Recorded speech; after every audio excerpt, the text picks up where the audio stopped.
Alright, y'all, welcome back to Combat Arms channel. So I'm pretty excited to do this video. It's about the Canadian Mounties. Now, being in the United States, you get a lot of exposure to the Mounties through like television and whatnot. So I'm not sure if you would have as much exposure or even know what the Canadian Mounties are if you're from Europe or what have you. But basically, it's like their police force, but it's more like their federal police force. So they're a little bit more high speed, I guess. So I didn't know what they went through. I didn't really look into exactly how you actually get into the Mounties, but I've seen this video. I've seen like about 5 minutes of it, and it looks pretty serious. It's more of like, it seems like a military boot camp even. So it looks pretty awesome. I figured you guys would get a pretty solid kick out of it. But yeah, I'm excited to check it out in its entirety. Definitely cool. I didn't know the Mounties did, this much stuff. So we'll get into it, and I hope you guys enjoy it because it seems like a really awesome video. Nunez, in what year did we become the Royal Canadian Mounted Police? 1920. Really? That's what you're going to give me? That's as loud as you can be. 1920. My goodness. Heaven forbid the day you have to yell at someone, "Stop, police, drop the knife!" Because they're coming at you with an added weapon. Yeah, this is where I'm talking about the military aspect. Meek and mild in this job. You think Canadians are all nice, but I guess they can be pretty mean. I don't really know. I haven't met many Canadians. They sort of get that stigmatism of them being really nice. But these Mounties seem hardcore. These cadets are training to become members of the Royal Canadian Mounted Police, more commonly known as the Mounties. Cool uniform too. But before they don the iconic scarlet tunic, known as the Red Surge, all cadets have to graduate from the Red Surge 26-week training program, which combines intense tactical training with customs and traditions that are steeped in Canadian history. Yes, I think so. I think they're like the Royal Mounties. 1,000 cadets graduate from the academy. I'm not really sure where that royal aspect comes in though. Officers serving across the country. On a bitterly cold week in December, we spent 5 days at the academy. She looked miserable. We saw different troops at the various stages of the 26-week training program. 26 weeks. That's a a lot. A new troop is welcomed by the academy's commanding officer. That's double Marine Corps boot camp actually. We're incredibly happy that you're finally sitting in these seats as members of Troop 29, and we want you to be successful, but we're not going to do it for you. You have to do it for yourselves. The application process, which includes a polygraph test, can take about 8 months. Everybody took a year out of your life. Polygraphs can be pretty stressful. We sometimes see cadets go home after 24 hours. It's like that's a lie detector test if you don't know. Probably a couple of weeks to get used to the routine. So give it at least a couple of weeks. Work hard, have some fun. Good luck. Are we a kinder? I wonder what the requirements are for this. That is a comment that we actually verbally say. As far as like age and whatnot. whatnot. The service industry. We're out there to serve the Canadian public. So if we create that type of environment, we're hopeful that the cadets will remember that, and when they are out in their various communities, that they will continue to work with the communities as they were trained. Training happens here at Yeah, RCMP fair Academy enough. Depot Division, located in Regina, Saskatchewan, about 100 miles north of the U.S. border.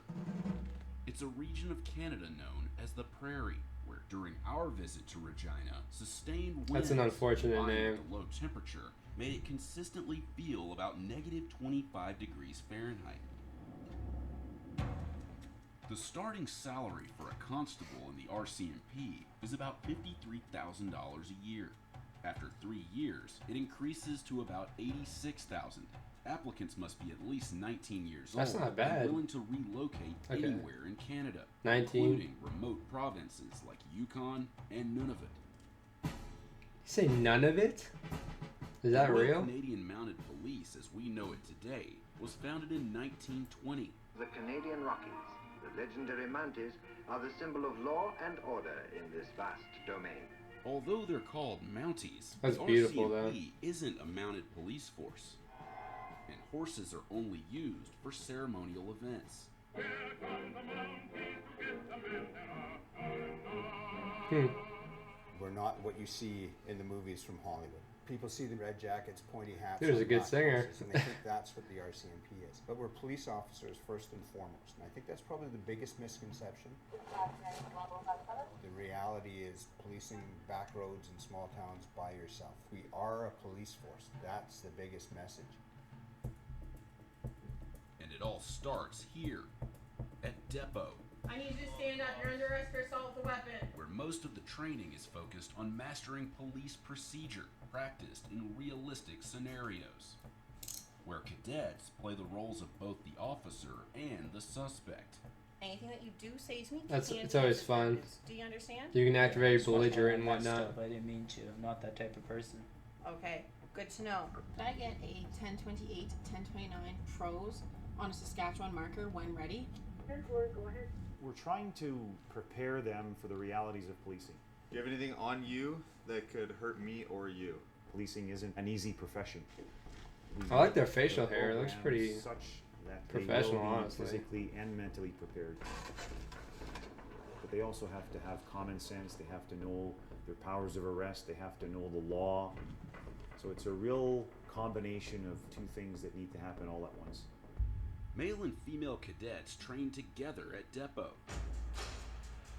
and even face each That's a other big in dude. Police Defensive Tactics Training, or PDT. Obviously, in policing, we don't choose our opponent. We're not going to be always be matched with a normal size like you would see in a sport of boxing or MMA. Most of our cadets come here without any backgrounds at all. Some of them have never been involved in a fight, so it's very difficult for them to understand how to deal with a situation like that.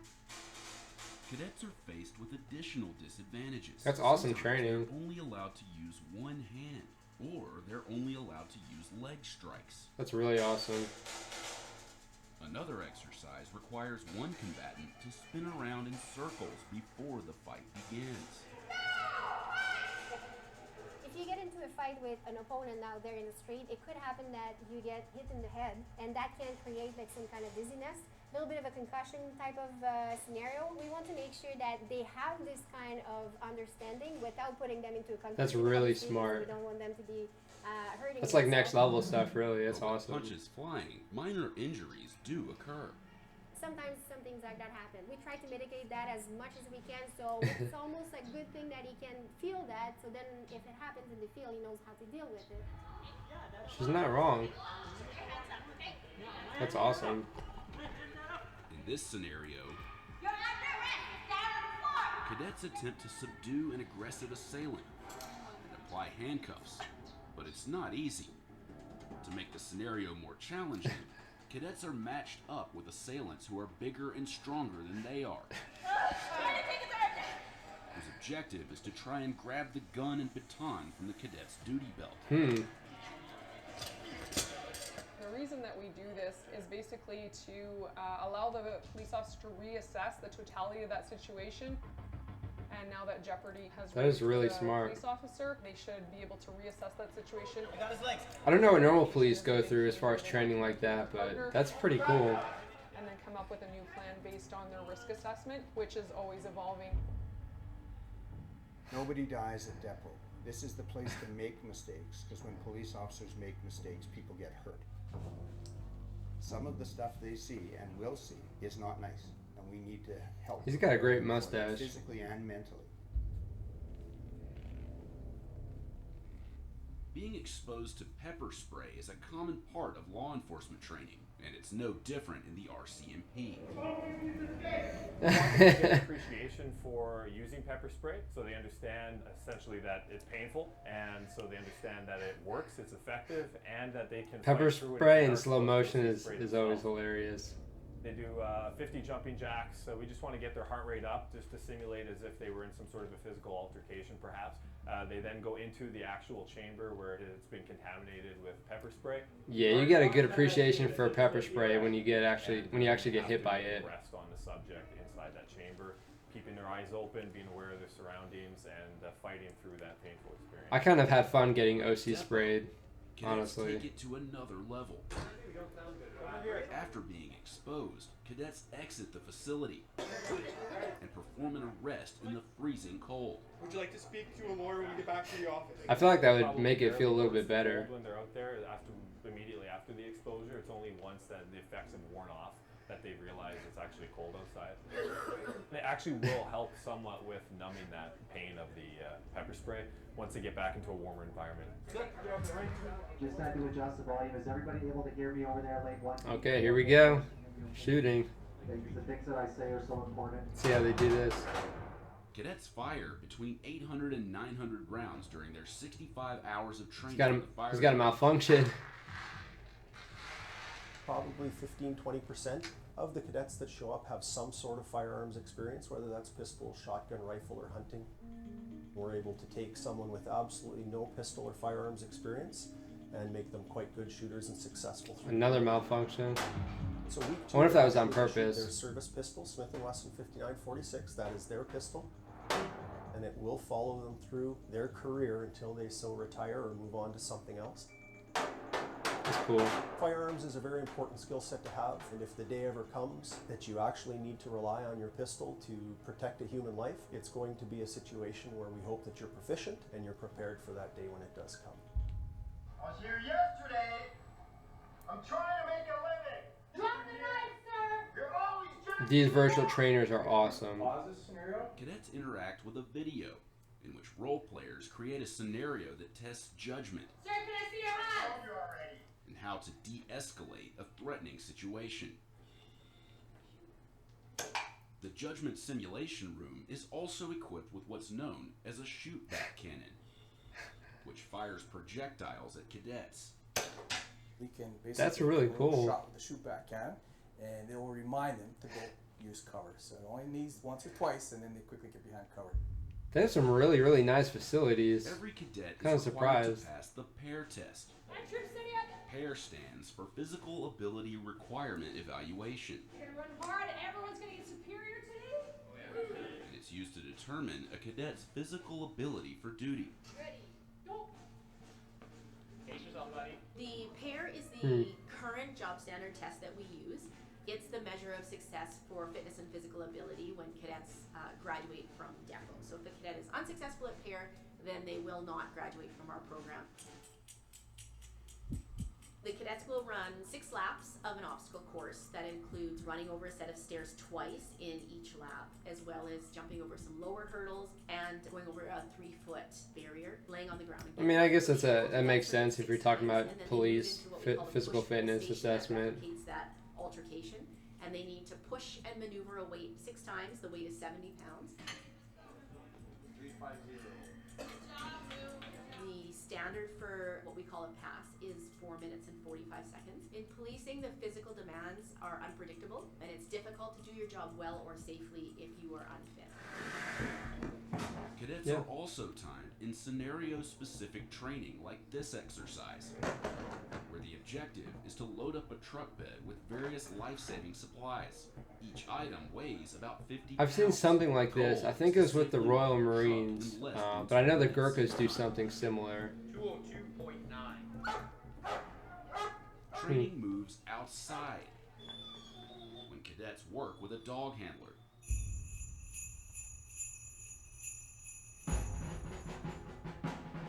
This is Bailey. She was my partner as a police dog. I spent 7 years on the road with her as a police dog, and we were partners. That's awesome. She goes on what are called uniform runs. It's supposed to simulate running with a dog handler, pursuing a suspect, or looking for a lost person. Come on, let's go! We end up going over a lot of fences when we're chasing bad guys. It's just the nature of how our work is. To try and get a dog over a fence, our main concern is the safety of the dog. We don't want the dog getting hurt chasing somebody, and so there's certain ways to get the dogs over the fence. They utilize their harness, so what we usually do is get one person at the top of the fence and on top of the That's a fence. cute dog. And I hand the dog up to them. When it's not attacking you or anything. Just come back over the fence or jump down the other side and hurt herself. We're lucky with Bailey. Bailey's very friendly and very easy to work around. That's really It's cool. a bit of a learning tool to show them how to be around the dog and what the dog looks like when it's actually out working. What a tremendous opportunity. The turning point for this troop. Cadets cadets have to pass a rigorous inspection of their barracks, known in the RCMP as pits. Cadets lay out all components of their duty belt on their beds. I don't know if he said piss or pits. Inspects all of their clothing and personal belongings. Look what you have done. A cow sacrificed their life for your belt. Look what you've done to it. A cow sacrificed their life for the belt. Extension of themselves and I don't think it was the cow's decision. It is minus 25 right now, and you're out here in a forge cap. You're out here not prepared for duty. This entire troop will be at learning assistance tomorrow morning at 7:30. Wear your fur cap and carry your hat here so you can wear it for class. What sets the RCMP She's like, I'm getting out of the cold. is its uncompromising attention to detail.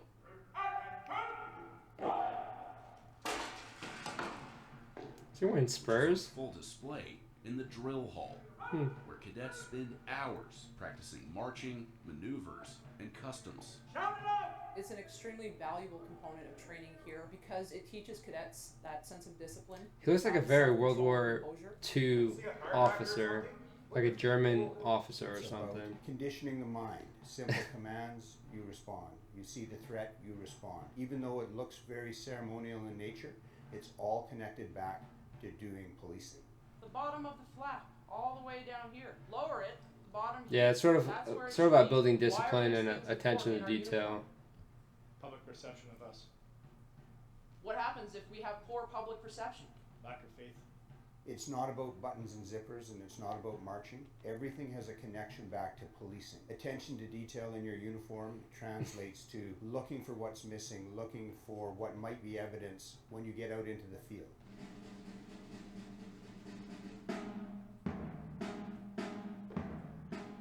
Drill practice culminates in a ceremony known as the Sergeant Major's Parade.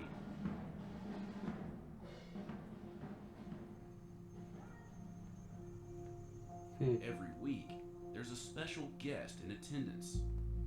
A 28-year-old man with special needs named Matthew. He has come to the RCMP Depot Parade on Tuesdays for the past 6 years, and it's his ultimate thing. This is what he looks most forward to, is being able to come here and have this relationship that he's developed with the drill That's unit. awesome. On the other hand, it's just tremendous. They've just sort of taken him under their wing, and he has his own uniform. You know, they made him an honorary cadet. Yeah, I know the U.S. Marine Corps does honorary Marines. It's really cool. It's good for the community too. Although the Mounties are known for their iconic scarlet tunic, this is the uniform you'll actually see a modern Mountie wearing on duty. But the red serge remains a defining characteristic of the RCMP, used as the formal attire for ceremonial events. The uniform comes together here, where a team of more than 20 tailors alter the uniforms to the specific measurements of each cadet. We take them apart, we put them together, and do the alterations. We like to see the smile on their faces when they come in and get fitted. I know in Marine Corps boot camp that's not a pleasant experience when you're getting fitted and whatnot. That's cool though. The week before graduation, cadets attend what's known as the Regimental Dinner, held in the officers' mess. It's a tradition that, according to the RCMP, media has not been allowed to attend before now. It exposes them to the importance of our history. Reminds me of the Marine Corps Ball. Traditions that we've inherited from the British Army and the Canadian Army that we've made our own. To the Queen! To the Queen! One seat at the table is left unoccupied to honor the memory of the more than 240 RCMP officers who have died in the line of duty. It's really a culmination of that family piece that we talk about right from the beginning, that building a nice Yeah, it's a lot of similar family traditions here to what together you'd see as in the the Corps, Marine Corps. celebrating the organization that they're just about to join.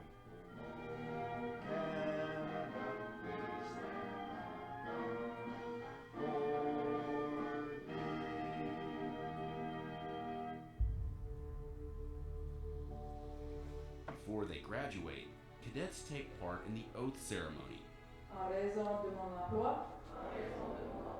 This troop took their oaths in French. After taking the oaths, That's the cool. cadets removed the epaulets from their uniforms, signifying that they're no longer cadets. Okay. You gotta have something, I guess. They've become members of the Mounted Police. They grow 2 inches and they look so proud. And their families and their friends, when they see them, are so proud of what they've achieved.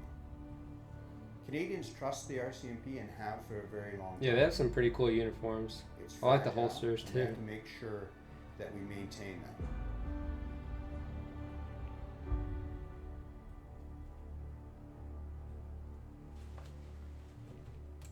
Yeah, that was really cool. So, like, I know thinking about, like, the police, you have the New York Police Department, NYPD. That's pretty much what I can sort of base this off of, as far as, like, being steeped in tradition and whatnot. So that's sort of my comparison, but it's pretty cool how they have the traditions and whatnot. It's a lot of the stuff that I saw in the Marine Corps, where, like, you're really keeping those traditions, keeping the uniform generally the same over the years. It's really cool. It definitely adds a little bit of pride, especially when you're talking about, like, your pride in your unit and your history and whatnot. But this was a really awesome video. I hope you guys enjoyed it. If you did, definitely feel free to hit that like button. And if you have any experience with the Mounties, or if you're in them yourself, or you know anyone who's in them, definitely let me know in the comment section. It's awesome to see what kind of stuff that y'all actually put down there, even on, like, my email or Instagram or what have you. I'm surprised that, you know, you have people who are related to all these people I'm doing reactions to, people who have fought in, like, certain battles and whatnot. It's really awesome to hear from y'all about that. So definitely keep that going. I do appreciate that. It's really awesome to read those. But yeah, I do hope you guys enjoyed the video. Definitely let me know what you think regardless. But that's it for this video, so I will see you all in the next one.